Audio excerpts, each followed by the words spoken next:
Hey, it's Affer Krieger here, and in this video I want to explore the perspective on trauma from the three giants of psychology: Freud, Adler, and Carl Jung, a true Mexican standoff. And for the sake of my argument, let's define trauma as past experiences that continue to affect us negatively in the present moment and compulsively shape our actions and decisions. So the first ideas popularized about trauma were coined by Freud, and at that time they were seeking to establish a direct correlation between someone's past experiences and their trauma. The problem is that they quickly realized this perspective was faulty, because people can go through the exact same event and react in completely different ways. It's common knowledge that what's debilitating for one person isn't for another. So they concluded that an isolated event isn't enough to produce trauma. In that sense, there had to be prior psychological tendencies that influence people's reactions. Before this, Freud maintained his causal approach, that is, understanding how past experiences shape our lives. We call this perspective etiology. Consequently, Freud's always concerned with finding the origins of our symptoms and behaviors. And the basic idea is that once we find the cause and experience a catharsis, the symptoms can be reduced and the emotional charge dissipates. And an important tool to dig for traumatic memories was hypnosis.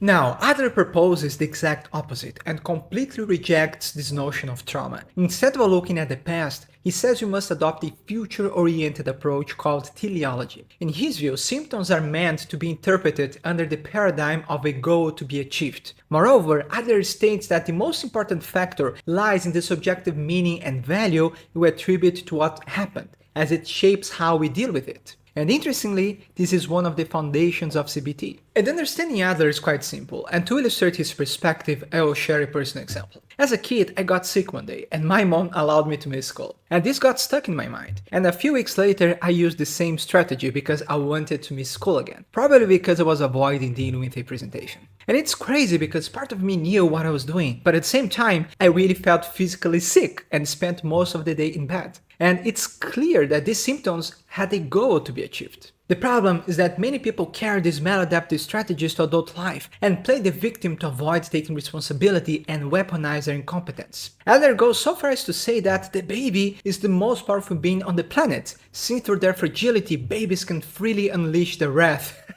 and deploy the reign of tyranny. And that's exactly how victimhood-based movements seek to control others. They demand tolerance and that you cater to their every need. And when you don't attend to their childish demands, they retaliate, revealing their true colors and who in fact is intolerant. Now, Carl Jung was in the middle of this conflict, and when he was finally done hiding in his tower, he understood both Adler and Freud were partially correct. Jungian psychology is built on conciliating paradoxes. That's why Jung strived to unite both perspectives. In his view, symptoms are historical and have a cause, but they also have a direction and purpose. So let's explore a simple example. Adopting people-pleasing and codependent behaviors is often a result of having experienced emotionally unstable parents, whom you always tried to appease. On the flip side, keeping codependent behaviors can also be a way of avoiding taking full responsibility for your life, as you're constantly looking for someone to save you. To Jung, truth is an instrument and is completely dependent on context.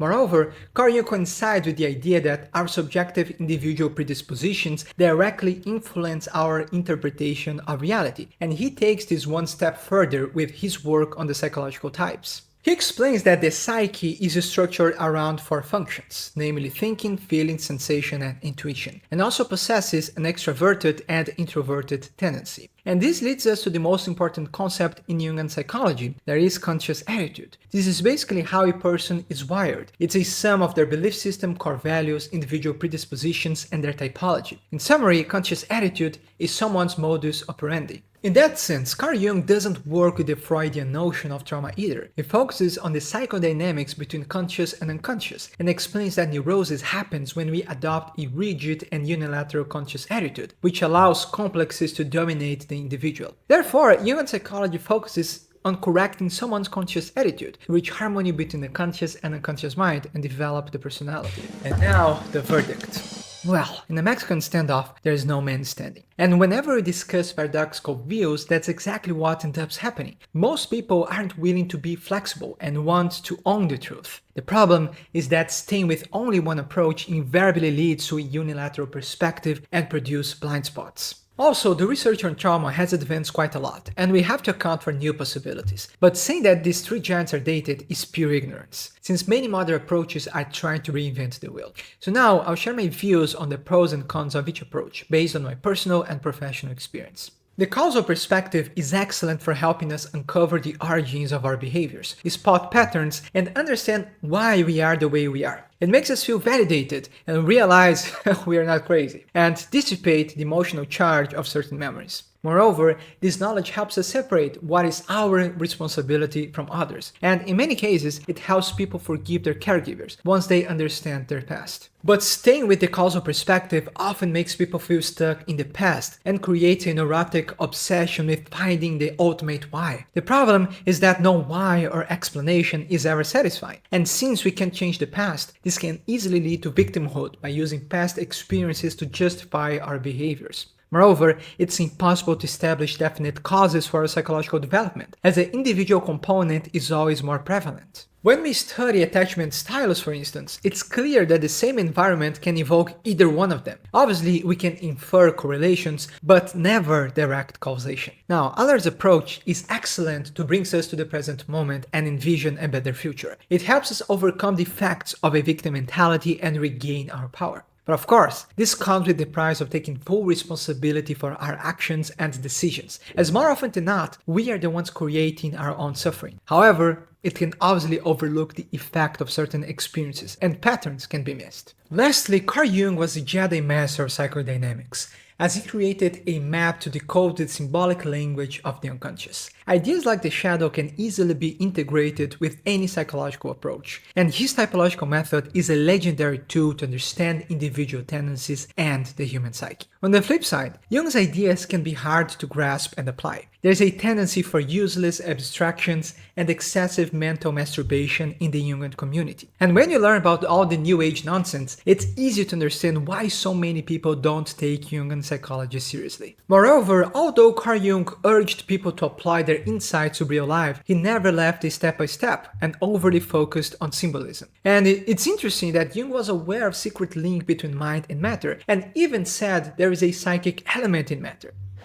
And people laughed at him. But now we have somatic approaches like the works of Bessel van der Kolk and Peter Levine proving him right. Lastly, Jung is one of the few psychologists who was interested in helping people create their unique sense of meaning and develop their own spirituality by reconnecting with the unconscious. Well, I'll stop here for today, but what I shared is just the tip of the iceberg. If you'd like to learn more about Jungian psychology, you can claim a copy of my book Pistis, Demystifying Jungian Psychology by joining my newsletter down below. I also recommend that you check my accessible course Catabasis, the Shadow Integration Manual, to learn the original psychological principles postulated by Carl Jung to integrate the shadow. You can also check the Audacity University and find courses on the psychological types, dream interpretation, the animus and anima, and even active imagination. So thanks for watching, like the video, and I'll see you in the next one.